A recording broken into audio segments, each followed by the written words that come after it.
My psycho husband secretly bugged my car to track my every move during our divorce. But he forgot one major thing, that I have a massive mouth. And once I found out his little spy operation, I turned my daily commute into a brutal live roast session that completely destroyed his life in front of all his friends. When I filed for divorce 2 months ago, my husband Todd went into full surveillance mode. First, he put security cameras all over our house. Then, he took my car for 2 whole days, claiming it was for family vehicle maintenance, even though he never drives it because he babies his gold like BMW. His excuse was that he thought I was cheating, which is absolutely hilarious, because I barely have time to shower between working 2 jobs while he sits on the couch watching sports highlights all day long. I could not afford to have my car professionally swept for hidden bugs, and Todd knew that. But my friend Emma had the most perfect idea. She said if he wants to listen so badly, let us give him a real show. So now, whenever I'm driving around town, I put on these epic performances. I will be sitting at red lights talking out loud saying, "Todd, your breath smells like something crawled into your mouth and died there, and I have not been able to kiss you without holding my breath for 3 years." Or I will be in the grocery store parking lot saying, "You know what, Todd? That weird thing you do with your tongue, just stop it. Feels like a dead fish flopping around in there." But the absolute best part happened yesterday. I was driving to work and I just started going off about how he never helps with anything around the house. I said, "Todd, you lazy piece of garbage, when was the last time you did any laundry?" "Oh, right, never. I have been washing your crusty underwear for 15 years, while you complain the house is not clean enough." Maybe if you picked up after yourself like an actual adult, instead of leaving your dirty dishes everywhere like some kind of toddler, I would not have to treat you like a child. I was really getting into it when I noticed a generic car following me. Same turns, same stops. I pulled into a random empty parking lot and Todd gets out,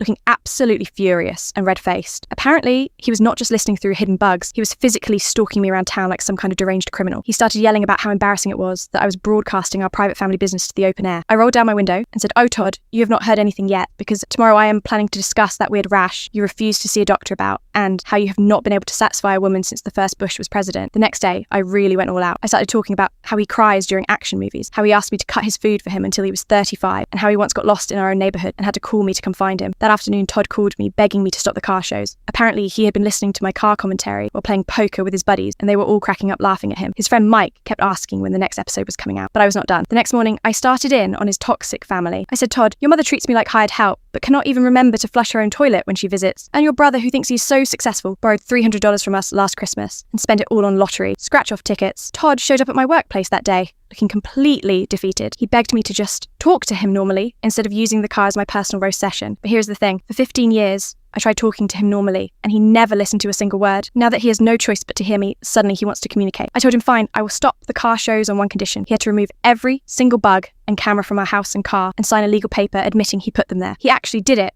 signed everything, and even helped me find 2 GPS trackers hidden under my car seats. The divorce is still going through, but now Todd actually responds to my texts politely and does not argue about every tiny detail. It is truly amazing what a little public humiliation can do for a man's attitude.